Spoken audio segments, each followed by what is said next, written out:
Olá, pessoal.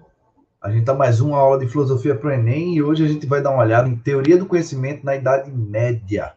A gente vai falar sobre a patrística, a escolástica e o problema dos universais. Bem, a Idade Média, as características principais dela são quais, né? Primeiro que a religião ela toma conta de tudo, do que está acontecendo, né? Dos debates filosóficos e teológicos, ou seja, a religião, que era principalmente na vertente da Igreja Católica, né? Mas houve outras religiões, outros filósofos religiosos também durante a Idade Média, como filósofos judeus e filósofos islâmicos que trabalharam também essa ideia de, da, de pensar os fundamentos de uma religião de um ponto de vista racional, né? E também foi com esse processo houve uma perda gradual de confiança, dá para dizer assim, na razão. Então a razão ela passa a ser uma auxiliar da fé, não é mais utilizada como um instrumento principal, como queria Aristóteles, por exemplo, né? E o uso de argumentos também de autoridades que eram principalmente argumentos vindo da Bíblia, de Platão e de Aristóteles, ou seja, eram verdades no qual não se questionavam, se partia deles como um ponto de partida e muitas vezes utilizava esse argumento como o checkmate de uma argumentação. Não era possível contradizer Platão, Aristóteles ou a Bíblia. São temas, em certo sentido, sagrados. Então, a primeira fase da Idade Média ficou conhecida como patrística, que era a filosofia cunhada pelos padres da igreja, né, com o intuito de defender a fé cristã. Então, ela forma-se e ela ganha corpo principalmente quando o cristianismo se torna religião oficial do Império Romano, né?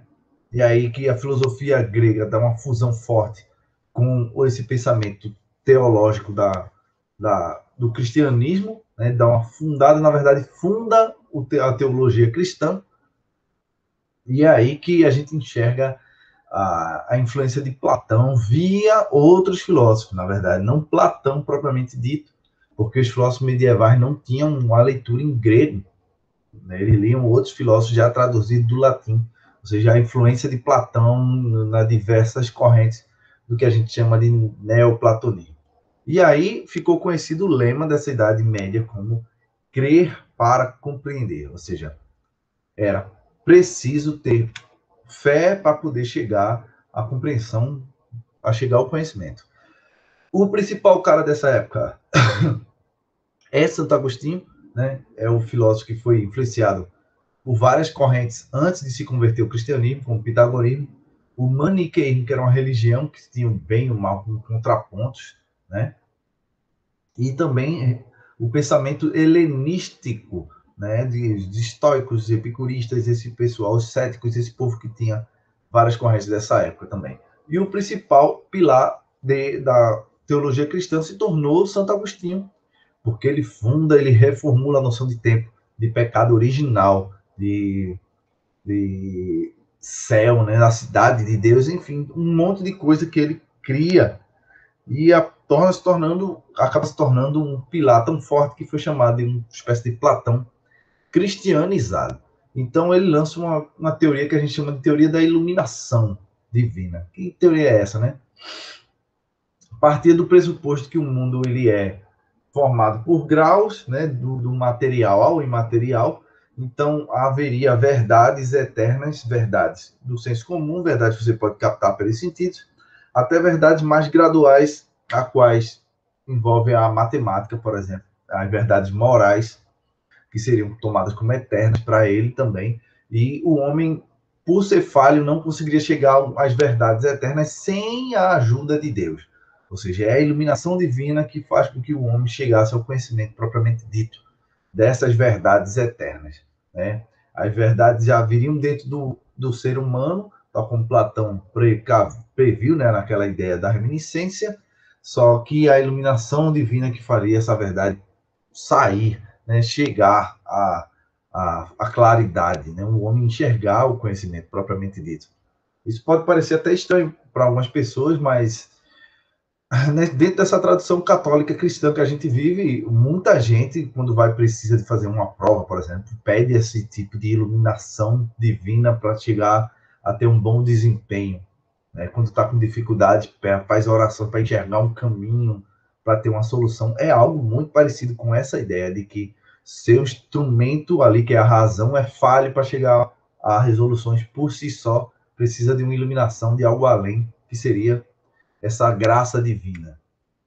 Então, o outro período é o período formado por filósofos que foram criados, fundados a partir das escolas, né, as universidades propriamente dita, né, é o período forte de fincar as universidades, no Inglaterra, por exemplo, e França, e é um período no qual os árabes entram na Europa, né, por causa da influência árabe na Europa, há uma tradução dos filósofos gregos do grego para o latim, né, e aí sim então há um acesso de fato a essas obras, principalmente Aristóteles, e eles se tornam bambambam, os filósofos árabes estudam bastante Aristóteles, se tornam referência em Aristóteles, esses filósofos, e é uma nova epistemologia aristotélica para esse mundo árabe e esse mundo medieval, e acaba influenciando todo mundo. E Aristóteles acaba criando um novo modo de pensar que tenta agora não mais subordinar a fé e a razão, mas tornar a fé e a razão harmônicas. Né? Por isso que o lema é compreender para crer. A ideia de que, compreendendo o mundo natural, qualquer um chegaria à fé, né? À compreensão das eternas, das verdades divinas. Ou seja, o mundo natural é o caminho para chegar à fé.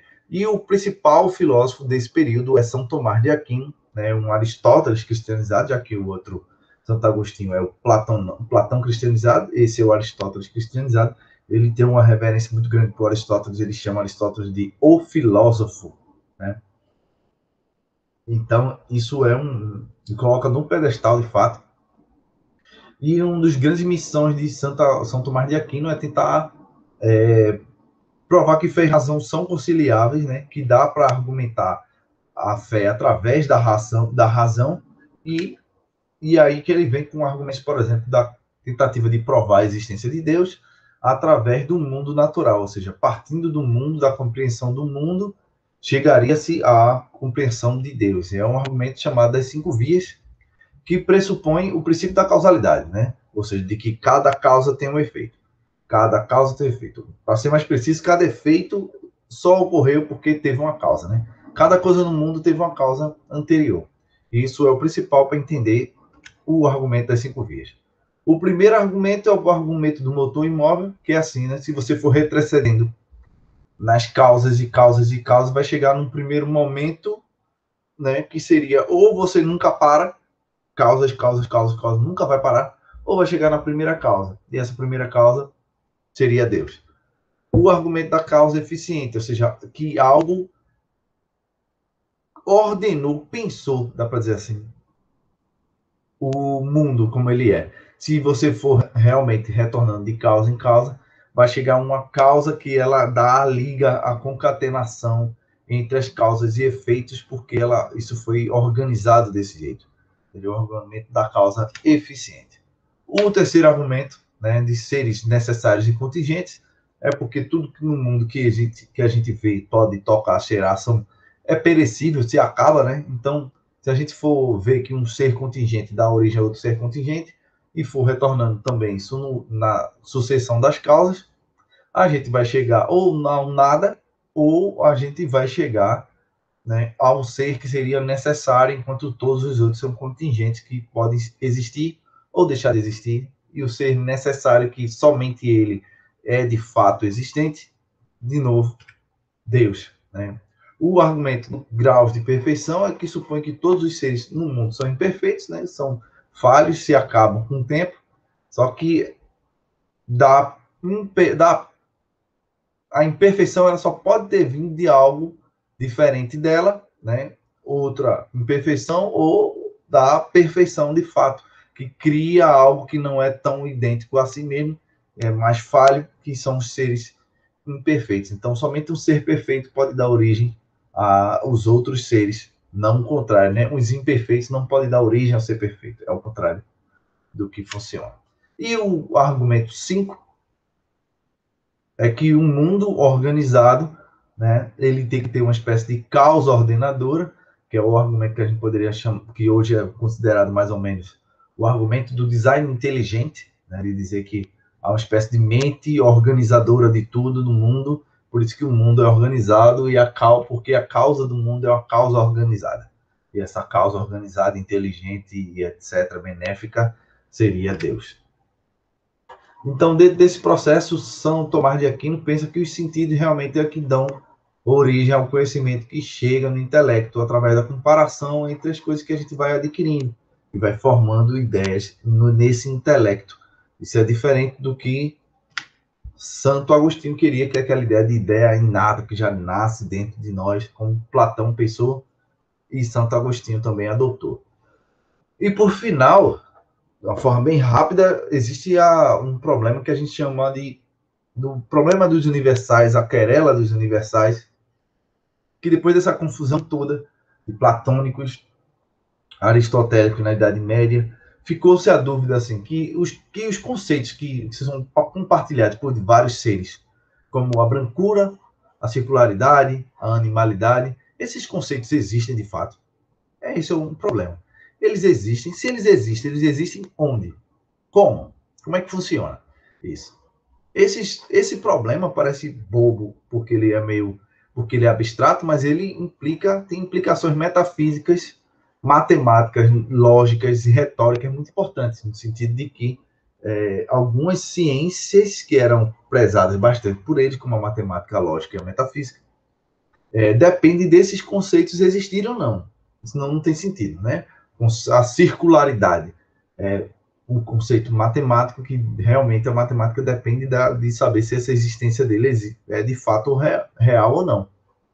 Então, as posições que entraram em relevância são, primeiro, as realistas, por causa da influência de Platão e de Aristóteles, a influência platônica chamada de anterres, que é a ideia de os universais independem, são fora do mundo.